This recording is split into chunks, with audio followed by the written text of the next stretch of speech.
ಅಸ್ಸಲಾಮು ಅಲೈಕುಂ ವರಹಮತುಲ್ಲಾ. ಬಿಸ್ಮಿಲ್ಲಾಹಿ ವಲ್ಹಮ್ದುಲಿಲ್ಲಾ ವಸ್ಸಲಾತು ವಸ್ಸಲಾಮು ಅಲಾ ಅಶ್ರಫಿ ರಸೂಲಿಲ್ಲಾ.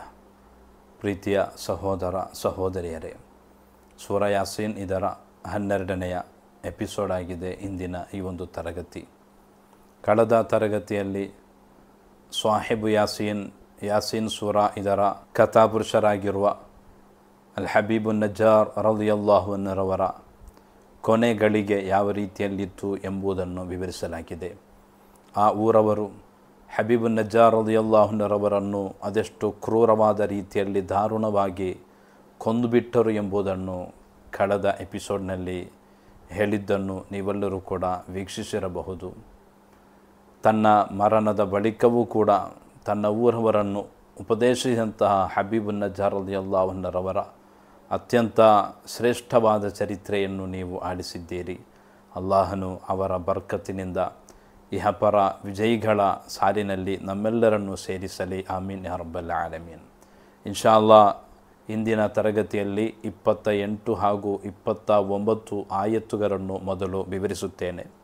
ಬಳಿಕ ಸೂರ ಯಾಸೀನ್ನಲ್ಲಿ ಬಂದಂತಹ ಈ ಚರಿತ್ರೆಯಲ್ಲಿ ವಿವರಿಸಿದಂತಹ ಕೆಲವೊಂದು ವಿಚಾರಗಳನ್ನು ನಿಮ್ಮೊಂದಿಗೆ ಹೇಳಬಯಸುತ್ತಾ ಇದ್ದೇನೆ. ಅದರಲ್ಲಿ ಮುಖ್ಯವಾಗಿಯೂ ಶಕುನ ಎಂಬುದು ಇದೆಯೋ ಎಂಬುದನ್ನು ಕೂಡ ಇನ್ಶಾ ಅಲ್ಲಾ ವಿವರಿಸಲಿದ್ದೇನೆ. ಕಡೆ ತನಕ ನೀವು ವೀಕ್ಷಿಸಬೇಕೆಂದು ಮುನ್ನುಡಿಯಾಗಿ ನೆನಪಿಸುತ್ತಾ, ಹಬೀಬುನ್ ನಜ್ಜಾರ್ ರಲಿಯಲ್ಲಾಹು ಅನ್ಹುರವರನ್ನು ಅತ್ಯಂತ ಭಯಾನಕವಾದ ರೀತಿಯಲ್ಲಿ ಕಾಲಿನಿಂದ ತುಳಿದುಕೊಂಡು ಕೊಂದು ಬಿಟ್ಟಂತಹ ಊರವರು, ಆ ಊರವರ ಅವಸ್ಥೆ ಬಳಿಕ ಏನಾಯಿತು ಎಂಬುದನ್ನಾಗಿದೆ 28, 29ನೆಯ ಸೂಕ್ತಗಳಲ್ಲಿ ಅಲ್ಲಾಹನು ವಿವರಿಸಿರುವುದು. 28ನೆಯ ಸೂಕ್ತ, ವಮಾ ಅನ್ಜಲ್ನಾ ಅಲಾ ಕೌಮಿಹಿ ಮಿನ್ ಬಅದಿಹಿ ಮಿನ್ ಜುಂದಿನ್ ಮಿನಸ್ ಸಮಾ ವಮಾ ಕುನ್ನಾ ಮುನ್ಜಿಲೀನ್. ನಂತರದ ಆಯತ್, ಇನ್ ಕಾನತ್ ಇಲ್ಲಾ ಸೈಹತಂ ವಾಹಿದಾ ಫಇದಾ ಹುಮ್ ಖಾಮಿದೂನ್ ಇದಾಗಿದೆ. ಈ ಎರಡು ಆಯತ್ತುಗಳಲ್ಲಿ ಆ ಊರವರ ದುರವಸ್ಥೆ, ಅವರಿಗೆ ಬಂದರಿಗಿದಂತಹ ಶಿಕ್ಷೆಯನ್ನು ಅಲ್ಲಾಹನು ವಿವರಿಸಿದ್ದಾನೆ. ಅತ್ಯಂತ ಸಿಂಪಳಾದ ರೀತಿಯಲ್ಲಾಗಿದೆ ಪವಿತ್ರವಾದ ಕುರ್ಆನ್ ಇದನ್ನು ವಿವರಿಸಿರುವುದು. ಅಲ್ಲಾಹನು ಹೇಳುತ್ತಾನೆ, ವಮಾ ಅನ್ಜಲ್ನಾ ಅಲಾ ಕೌಮಿ, ಹಬೀಬುನ್ ನಜ್ಜಾರ್ ರಲಿಯಲ್ಲಾಹು ಅನ್ಹುರವರ ಊರವರ ಮೇಲೆ ನಾವು ಇಳಿಸಲಿಲ್ಲ, ಮಿನ್ ಬಅದಿಹಿ ಮಿನ್ ಜುಂದಿನ್ ಮಿನಸ್ ಸಮಾ, ಮಿನ್ ಬಅದಿ ಹಬೀಬುನ್ ನಜ್ಜಾರ್ ಅವರ ಬಳಿಕ, ಅವರ ಮರಣದ ಬಳಿಕ ನಾವು ಇಳಿಸಲಿಲ್ಲ, ಮಿನ್ ಜುಂದಿನ್ ಯಾವುದೇ ಒಂದು ಸೈನ್ಯವನ್ನು ಕೂಡ ನಾವು ಇಳಿಸಲಿಲ್ಲ, ಮಿನಸ್ ಸಮಾ ಆಕಾಶದಿಂದ, ಆಕಾಶಲೋಕದಿಂದ ಆ ಊರವರನ್ನು ಶಿಕ್ಷಿಸಲಿಕ್ಕೆ ಬೇಕಾಗಿ, ಅವರೆಲ್ಲರನ್ನು ಕೂಡ ನಿರ್ನಾಮ ಮಾಡಲಿಕ್ಕೆ ಬೇಕಾಗಿ ಆಕಾಶದಿಂದ ಒಂದು ಸೈನ್ಯವನ್ನು ನಾನೇನು ಇಳಿಸಲಿಲ್ಲ. ಒಮಾ ಕುನ್ನಾ ಮುನ್ಜಿಲೀನ್, ಆ ರೀತಿ ಇಳಿಸುವವರೂ ಅಲ್ಲ ನಾವೆಂದರೆ ಅಲ್ಲಾಹನು. ನನ್ನ ಶೈಲಿ ಅಲ್ಲ ಒಂದು ವಿಭಾಗ ಜನರನ್ನು ಶಿಕ್ಷಿಸಲಿಕ್ಕೆ ಬೇಕಾಗಿ ಮಲಕುಗಳ ಸೈನ್ಯವನ್ನೇ ಇಳಿಸಬೇಕೆಂದೇನು ಇಲ್ಲ ನನಗೆ. ಆ ಊರವರನ್ನು ಅತ್ಯಂತ ಸುಲಭವಾದ ರೀತಿಯಲ್ಲಿ ಯಾವುದೇ ಪ್ರಯಾಸವಿಲ್ಲದೆ ಕಷ್ಟವಿಲ್ಲದೆ ಶಿಕ್ಷಿಸಲು ನನಗೆ ಖಂಡಿತವಾಗಿಯೂ ಸಾಧ್ಯವಿದೆ ಎಂದಾಗಿದೆ ಅಲ್ಲಾಹನು ಇಲ್ಲಿ ಹೇಳಿರುವುದು. ಒಂದು ದೊಡ್ಡ ಸೈನ್ಯದ ಅಗತ್ಯವೇನೂ ನನಗೆ ಬರಲಿಲ್ಲ. ಕಾರಣ ಅವರಷ್ಟು ದುರ್ಬಲರು. ಮನುಷ್ಯರು ಯಾವತ್ತೂ ಕೂಡ ದುರ್ಬಲರು. ಕೆಲವೊಂದು ಸಂದರ್ಭಗಳಲ್ಲಿ ಅವರು ಅಹಂಕಾರದ ಪರಾಕಾಷ್ಠೆಗೆ ತಲುಪಿ ಸೃಷ್ಟಿಕರ್ತನನ್ನು ನಿಷೇಧಿಸುವಂಥ ಹಂತಕ್ಕೆ ತಲುಪಿದ್ದರೂ ಕೂಡ ಅವರು ದುರ್ಬಲರೇ. ಶಿಕ್ಷೆಯನ್ನು ಸಹಿಸಿಕೊಳ್ಳಲು ಖಂಡಿತವಾಗಿಯೂ ಮನುಷ್ಯರಿಗೆ ಸಾಧ್ಯವೇ ಇಲ್ಲ. ಪವಿತ್ರವಾದ ಕುರ್ಆನ್ ಬಳಿಕ ಹೇಳಿರುವುದು, ಇನ್ ಕಾನತ್ ಇಲ್ಲಾ ಸೈಹತಂ ವಾಹಿದಾ, ಇನ್ ಕಾನತ್ ಆ ಶಿಕ್ಷೆ ಇಲ್ಲಾ ಸೈಹತಂ ವಾಹಿದಾ ಬರೀ ಒಂದು ಅಟ್ಟಹಾಸ ಮಾತ್ರವಾಗಿತ್ತು. ಒಂದು ಭೀಕರವಾದ ಭಯಾನಕವಾದ ಒಂದು ಮಹಾಶಬ್ದ, ಒಂದು ಅಟ್ಟಹಾಸ, ಅದು ಮಾತ್ರವಾಗಿತ್ತು.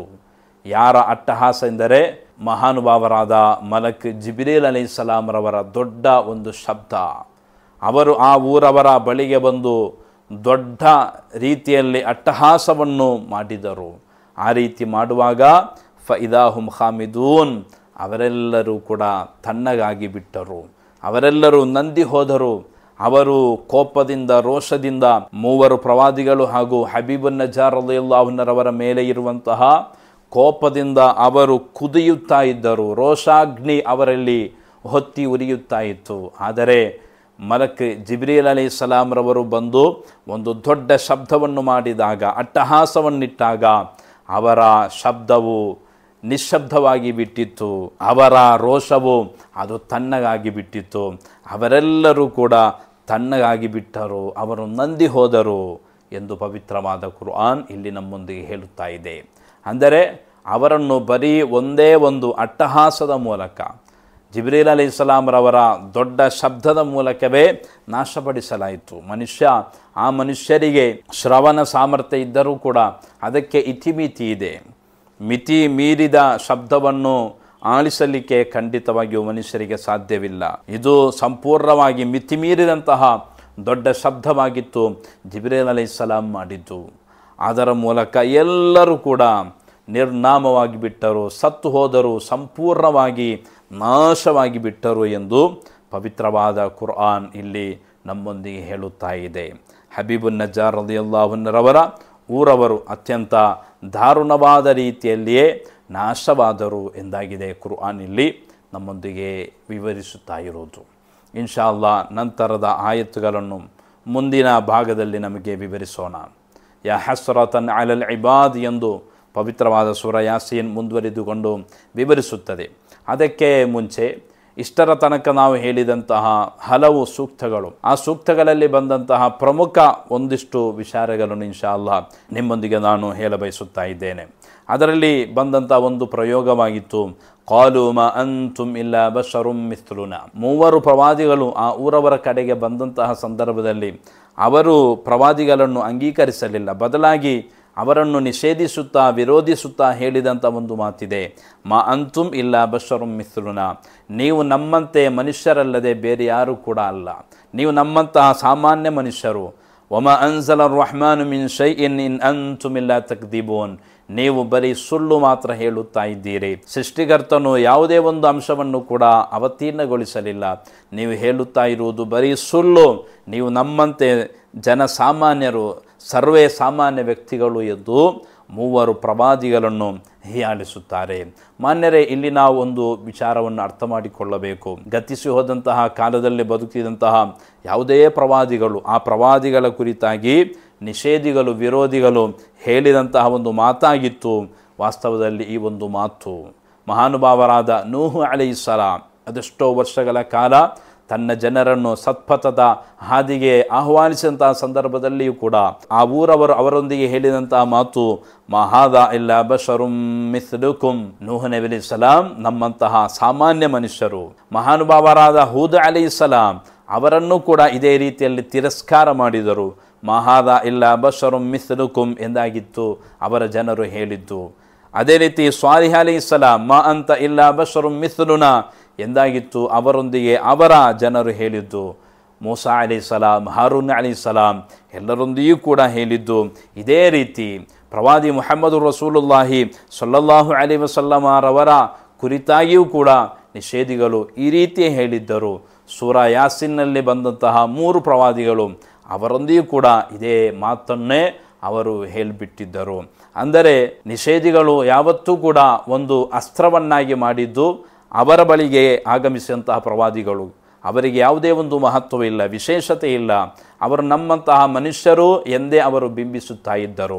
ಎಷ್ಟರ ತನಕವೆಂದರೆ ಮುಹಮ್ಮದ್ ರಸೂಲುಲ್ಲಾಹಿ ಸಲ್ಲಲ್ಲಾಹು ಅಲೈಹಿ ವಸಲ್ಲಮರವರ ಕುರಿತಾಗಿಯೂ, ನಾನು ಈಗಾಗಲೇ ಹೇಳಿದಂತೆ ಪ್ರವಾದಿ ಸಲ್ಲಲ್ಲಾಹು ಅಲೈಹಿ ವಸಲ್ಲಮರವರ ಕುರಿತಾಗಿಯೂ ಸಾಮಾನ್ಯ, ಅತಿ ಸಾಮಾನ್ಯ ವ್ಯಕ್ತಿಯೆಂದೇ ಮಕ್ಕಾದ ಮುಶ್ರಿಕರು ಹೇಳುತ್ತಾ ಇದ್ದರು.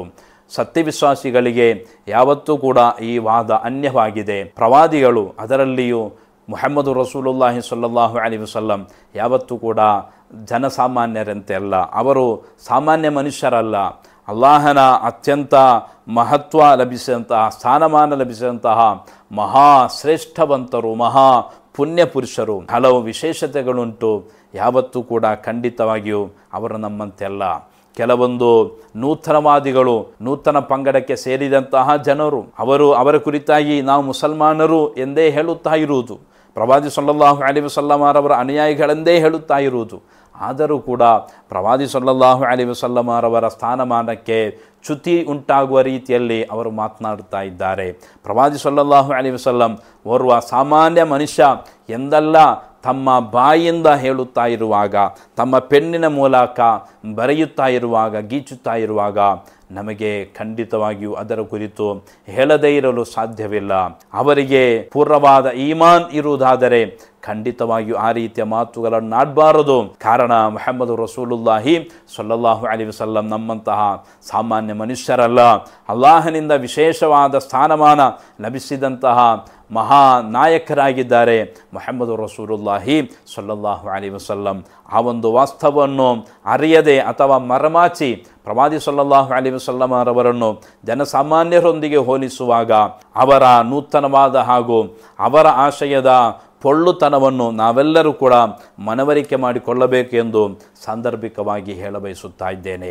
ಮಾನ್ಯರೇ, ಇನ್ನೊಂದು ಈ ಸೂರ ಯಾಸೀನ್ನಲ್ಲಿ ಬಂದಂತಹ ಪ್ರಯೋಗ, 3 ಪ್ರವಾದಿಗಳೊಂದಿಗೆ ಆ ಊರವರು ಹೇಳಿದಂತಹ ಇನ್ನೊಂದು ಮಾತು ಅದೇನೆಂದರೆ ಇನ್ನ ತತ್ವಯ್ಯರ್ನಾ ಬಿಕುಂ, ನಿಮ್ಮಿಂದ ನಮಗೆ ಅಪಶಕುನ ಉಂಟಾಗಿದೆ, ನಿಮ್ಮ ಕಾರಣದಿಂದಾಗಿ ನಮಗೆ ಅಶುಭ ಉಂಟಾಗಿದೆ ಎಂದಾಗಿತ್ತು. ಆ 3 ಪ್ರವಾದಿಗಳ ಕುರಿತಾಗಿ ಆ ಊರವರು ಹೇಳಿದಂತಹ ಮಾತು. ಆ ಊರವರ ಒಂದು ಶೈಲಿ ಏನೆಂದರೆ, ಏನಾದರೂ ಒಳಿತು ಅವರಿಗೆ ಉಂಟಾಗುವಾಗ ಇದು ನಮ್ಮ ಮಹತ್ವ, ನಮ್ಮ ಪವರ್, ನಮ್ಮ ತಾಕತ್ತು ಎಂದೆಲ್ಲ ಅವರು ಕೊಚ್ಚಿಕೊಳ್ತಾ ಇದ್ದರು. ಅದೇ ಸಂದರ್ಭಗಳಲ್ಲಿ ಸಮಸ್ಯೆಗಳು ಬಂದರೆ ಪ್ರವಾದಿಗಳನ್ನು ದೂರುತ್ತಾ ಇದ್ದರು, ಪ್ರವಾದಿಗಳನ್ನು ಹೀಯಾಳಿಸುತ್ತಾ ಇದ್ದರು. ಎಲ್ಲ ಪ್ರವಾದಿಗಳ ಅನುಯಾಯಿಗಳ ಅವಸ್ಥೆಯೂ ಇದೇ ರೀತಿಯಾಗಿತ್ತು. ಮಹಾನುಭಾವರಾದ ಮೂಸಾ ಅಲೈಹಿಸ್ಸಲಾಮರವರ ಕುರಿತಾಗಿ ಫರೋವ ಹಾಗೂ ಆತನ ಜನರು ಹೇಳಿದಂತಹ ಮಾತನ್ನು ಕುರ್ಆನ್ ವಿವರಿಸಿದೆ. ಅದೇನೆಂದರೆ ಫೈದಾ ಜಾಅತ್ಹುಮುಲ್ ಹಸನ ಕಾಲು ಲನಾ ಹಾದಿಹಿ, ಏನಾದರೂ ಒಳಿತು ಅವರಿಗೆ ಬರುವಾಗ ಇದು ನಮ್ಮ ಪವರ್ ಎಂದೆಲ್ಲ ಹೇಳುತ್ತಾ ಇದ್ದ ಆ ಜನರು ವೈನ್ ತುಸಿಬುಹುನ್ ಸಯ್ಯ, ಅವರಿಗೆ ಸಮಸ್ಯೆಗಳು ಬರುವಾಗ ಯತ್ತಯ್ಯರು ಬಿ ಮೂಸಾ ಮೂಸಾ ಅಲೈಹಿಸ್ಸಲಾಂ ಹಾಗೂ ಅವರ ಜೊತೆಗಿದ್ದಂತಹ ಅನುಯಾಯಿಗಳು ಅವರನ್ನು ಇವರು ತೋರಿಸುತ್ತಾ ಇದ್ದರು, ಅವರ ಕಡೆಗೆ ಇವರು ಬೊಟ್ಟು ಮಾಡುತ್ತಾ ಇದ್ದರು. ನಮ್ಮ ಎಲ್ಲ ಸಮಸ್ಯೆಗಳೇ ಕಾರಣ ಇವರು ಇಲ್ಲಿ ಇರುವುದರಿಂದ ನಮಗೆ ಸಮಸ್ಯೆಗಳು ಉಂಟಾಗುತ್ತಾ ಇದೆ ಎಂದು ಫರೋವ ಹಾಗೂ ಆತನ ಅನುಯಾಯಿಗಳು ಹೇಳುತ್ತಾ ಇದ್ದರು. ಕುರ್ಆನ್ ಇವರ ಮಾತನ್ನು ಖಂಡಿಸಿ ಹೇಳಿದಂಥ ಒಂದು ಮಾತಿದೆ, ಅಲಾ ಇನ್ನಮಾ ತಾಯಿರುಹುಂ ಇಂದಲ್ಲಾಹ್, ಖಂಡಿತವಾಗಿಯೂ ಅವರ ಅವಲಕ್ಷಣ ಏನೆಂದು ಅಲ್ಲಾಹನೇ ಗೊತ್ತು. ಅಂದರೆ ಕುಫ್ರಿಯತ್ ಎಂಬ ಅತ್ಯಂತ ದೊಡ್ಡ ಶಕುನ, ಇದಲ್ಲದೆ ಅವರಿಗೆ ಬೇರೆ ಏನೂ ಬರಲಿಲ್ಲ. ವಲಾಕಿನ್ ಅಕ್ಸರಹುಂ ಲಾ ಯಅಲಮೂನ್, ಹೆಚ್ಚಿನ ಜನರಿಗೆ ಈ ಒಂದು ವಿಚಾರ ಗೊತ್ತಿಲ್ಲ, ಅರಿವಿಲ್ಲ ಎಂದು ಪವಿತ್ರವಾದ ಕುರ್ಆನ್ ಹೇಳಿದೆ. ಇನ್ನು ಸಾಲಿಹ್ ಅಲೈಹಿಸ್ಸಲಾಂ ಸೂರತು ನಮ್ಲಿನಲ್ಲಿ ಅಲ್ಲಾಹನು ವಿವರಿಸಿದ್ದಾನೆ. ಸಾಲಿಹ್ ಅಲೈಹಿಸ್ಸಲಾಮರವರ ಅನುಯಾಯಿಗಳು ಜನರು ಅವರೊಂದಿಗೆ ಹೇಳಿದಂಥ ಒಂದು ಮಾತಿದೆ, ಕಾಲು ತಯ್ಯರ್ನಾ ಬಿಕ ವ ಬಿಮನ್ ಮಅಕ್, ಓ ಸಾಲಿಹರೇ, ನಿಮ್ಮ ಹಾಗೂ ನಿಮ್ಮ ಜೊತೆಗಿರುವಂತಹ ಜನರು ಅವರ ಮೂಲಕ ನಮಗೆ ಅಶುಭ ಉಂಟಾಗಿದೆ, ನಾವು ಅಶುಭವನ್ನು ನೋಡುತ್ತಾ ಇದ್ದೇವೆ ಎಂದು ಸಾಲಿಹ್ ಅಲೈಹಿಸ್ಸಲಾಮರ ಜನರ ಹೇಳಿದರು. ಇನ್ನು ಪ್ರವಾದಿ ಮುಹಮ್ಮದ್ ರಸೂಲುಲ್ಲಾಹಿ ಸಲ್ಲಲ್ಲಾಹು ಅಲೈಹಿ ವಸಲ್ಲಮರವರೊಂದಿಗೆ ಕೂಡ ಇದೇ ರೀತಿಯ ಮಾತನ್ನು ಮಕ್ಕಾ ಮುಶ್ರಿಕರು ಹೇಳಿದ್ದರು ಎಂದು ಸೂರತ್ತು ನಿಸಾನಲ್ಲಿ ನಮಗೆ ಕಾಣಬಹುದಾಗಿದೆ. ಅಂದರೆ ನಾನು ಹೇಳಿ ಬರುತ್ತಾ ಇರುವುದು, ಪ್ರವಾದಿ ಮುಹಮ್ಮದ್ ಸಲ್ಲಲ್ಲಾಹು ಅಲೈಹಿ ವಸಲ್ಲಮರವರ ಕಾಲದಲ್ಲಿ ಬದುಕುತ್ತಿದ್ದಂತಹ ಮಕ್ಕಾ ಮುಶ್ರಿಕರು, ಅದೇ ರೀತಿ ಹಿಂದಿನ ಜನಾಂಗದಲ್ಲಿ ಜೀವಿಸಿದಂತಹ ಜನರು ಅವರು ಶಕುನವನ್ನು ನೋಡುತ್ತಾ ಇದ್ದರು, ಅವಲಕ್ಷಣವನ್ನು ನೋಡುತ್ತಾ ಇದ್ದರು, ಅಶುಭವನ್ನು ನೋಡುತ್ತಾ ಇದ್ದರು ಎಂದಾಗಿದೆ. ಇದರ ಮೂಲಕ ನಮಗೆ ಮನವರಿಕೆ ಆಗ್ತಾ ಇರುವುದು. ಇಲ್ಲಿ ನಾವು ಅರ್ಥ ಮಾಡಿಕೊಳ್ಳಬೇಕಾದ ವಿಚಾರವೇನೆಂದರೆ, ಕೆಲವು ಜನರಿಗೆ ಒಂದು ಗುಣವಿರುತ್ತದೆ, ಏನಾದರೊಂದು ಸಮಸ್ಯೆಗಳು ಬರುವಾಗ ಇತರ ಜನರ ಕಡೆಗೆ ಬೊಟ್ಟು ಮಾಡುತ್ತಾರೆ. ಬೆಳ್ಳಂಬಳಿಗೆ ಒಬ್ಬ ವ್ಯಕ್ತಿಯ ಮುಖವನ್ನು ನೋಡಿ ಅದೇ ದಿನ ಈತನಿಗೆ ಏನಾದರೂ ಸಮಸ್ಯೆ ಆದರೆ ನನ್ನ ಈ ಎಲ್ಲ ಸಮಸ್ಯೆಯ ಕಾರಣ ಅವನ ಮುಖವನ್ನು ನಾನಿಂದು ಬೆಳ್ಳಂಬೆಳಿಗ್ಗೆ ನೋಡಿದ್ದೇನೆ ಎಂದು ಇನ್ನೊಬ್ಬರನ್ನು ದೂರುವಂತಹ ಅವಸ್ಥೆ ನಮಗೆ ಕಾಣಬಹುದಾಗಿದೆ. ಅಥವಾ ನಿರ್ದಿಷ್ಟವಾದ ಪಕ್ಷಿಗಳು ಕೂಗಿದರೆ ಇಲ್ಲಿ ಏನೋ ಅಪಾಯ ಸಂಭವಿಸಲಿಕ್ಕುಂಟು, ಮರಣ ಸಂಭವಿಸಲಿಕ್ಕುಂಟು, ಅಥವಾ ಒಂದು ಕಪ್ಪು ಬೆಕ್ಕು ಮುಂದ್ಗಡೆ ಪಾಸಾದರೆ ನನಗೇನಾದರೊಂದು ತಾಪತ್ರೆ ಸಮಸ್ಯೆ ತೊಂದರೆ ಬರಲಿಕ್ಕಿದೆ. ಈ ರೀತಿ ಅಶುಭವನ್ನು ನೋಡುವಂತಹ ಜನರು, ಮದುವೆಯಾಗಿ ಮದುಮಗಳು ಗಂಡನ ಮನೆಗೆ ಬರುವಾಗ ಅಕಸ್ಮಾತ್ತಾಗಿ ಅವಳ ಕೈಯಿಂದ ಅಥವಾ ಇನ್ನೊಬ್ಬರ ಕೈಯಿಂದ ಒಂದು ಗಾಜು ಕೆಳಗೆ ಬಿದ್ದು ಅದು ಹುಡಿಯಾಯ್ತೆಂದರೆ ತಕ್ಷಣವೇ ಈ ಮದುಮಗಳನ್ನು ನೋಡುವಂತಹ ಸಂಪ್ರದಾಯ ಕೆಲವರಿಗಿದೆ. ಅಥವಾ ಮದುಮಗ ಪ್ರಥಮವಾಗಿ ವಧುವಿನ ಮನೆಗೆ ಆಗಮಿಸಿದಾಗ ಅಲ್ಲಿ ಯಾರಾದರೂ ಬಿದ್ದುಬಿಟ್ಟರೆ ಅಥವಾ ಏನಾದರೂ ಒಂದು ಸಮಸ್ಯೆಯಾದರೆ ತಕ್ಷಣವೇ ಈ ಮದುಮಗನ ಕಡೆಗೆ ನೋಡುವಂತಹ ಜನರಿದ್ದಾರೆ. ಈತ ಅಥವಾ ಇವಳು ಆಗಮಿಸಿದಂತಹ ಪ್ರಥಮ ದಿನದಲ್ಲಿಯೇ ಈ ರೀತಿಯಾದರೆ ಇನ್ನು ಏನೆಲ್ಲ ಸಂಭವಿಸಬಹುದು, ಈ ಮದುಮಗ ಅಥವಾ ಈ ಮದುಮಗಳು ಒಂಥರ ಶಕುನವಾಗಿ ಮಾರ್ಪಡುತ್ತಾರೋ ಎಂದೆಲ್ಲ ಆಲೋಚಿಸುವಂತಹ ಜನರಿದ್ದಾರೆ. ಅದರ ಕುರಿತಾಗಿ ನಾವು ಅಲ್ಪ ಅರಿಯಬೇಕಾಗಿದೆ. ಇಸ್ಲಾಂ ಈ ಅವಲಕ್ಷಣ ಹಾಗೂ ಶುಭಲಕ್ಷಣದ ಕುರಿತಾಗಿ ಅವಲಕ್ಷಣವನ್ನು ನೋಡಬಹುದು. ಕೆಲವರಿಗೆ ಹಿಂದಿನ ಕಾಲದಲ್ಲಿ ಪಕ್ಷಿ ಲಕ್ಷಣವನ್ನು ನೋಡುವುದು ಎಂಬಂತಹ ಒಂದು ಗುಣವಿತ್ತು. ಪಕ್ಷಿಗಳ ಮೂಲಕ ಭವಿಷ್ಯವನ್ನು ಹೇಳುವುದು, ಈ ರೀತಿ ಹಲವು ವಿಚಾರಗಳನ್ನು ನಮಗೆ ಹಿಂದೆ ಕಾಣಬಹುದಿತ್ತು. ಇವತ್ತು ಕೂಡ ಇದೆ, ಇಲ್ಲವೆಂದಲ್ಲ. ಕೆಲವರ ಕಾಯಕವೇ ಇದು. ಭವಿಷ್ಯವನ್ನು ನುಡಿಯುವಂತಹ ಜ್ಯೋತಿಷ್ಯರನ್ನು ಸಮೀಪಿಸುವುದು ಅಥವಾ ಕುಫ್ರಿಯತ್ತನ ಮಂತ್ರಗಳನ್ನು ಹೇಳುವಂತಹ ಮಂತ್ರವಾದಿಗಳನ್ನು ಸಮೀಪಿಸುವುದು, ಈ ರೀತಿಯ ಅವಸ್ಥೆಯನ್ನು ನಮಗೆ ಕೆಲವು ಜನರಲ್ಲಿ ಕಾಣಬಹುದಾಗಿದೆ. ಇಂದಿನ ತರಗತಿಯಲ್ಲಿ ಅದನ್ನು ವಿವರಿಸಬೇಕೆಂದು ಬಯಸಿದ್ದೆ, ಆದರೆ ಈಗಾಗಲೇ ನಿಮಿಷಗಳು ಹಲವು ಮೀರಿರುವುದರಿಂದ ಇನ್ಶಾ ಅಲ್ಲಾ ಮುಂದಿನ ತರಗತಿಯಲ್ಲಿ ಶುಭ ಹಾಗೂ ಅಶುಭ ಇದರ ಕುರಿತಾಗಿ ನಿಮ್ಮೊಂದಿಗೆ ಮಾತನಾಡಲು ನಾನು ಇಚ್ಛಿಸುತ್ತಾ ಇದ್ದೇನೆ. ನೀವೆಲ್ಲರೂ ಕೂಡ ಮುಂದಿನ ತರಗತಿಯನ್ನು ಕೂಡ ವೀಕ್ಷಿಸಬೇಕೆಂದು ಹೇಳುತ್ತಾ ಇಂದಿನ ತರಗತಿಯನ್ನು ಕೊನೆಗೊಳಿಸುತ್ತಾ ಇದ್ದೇನೆ. ಅಲ್ಲಾಹನು ನಮ್ಮೆಲ್ಲರನ್ನು ಕೂಡ ಸಜ್ಜನರ ಸಾಲಿನಲ್ಲಿ ಸೇರಿಸಲಿ.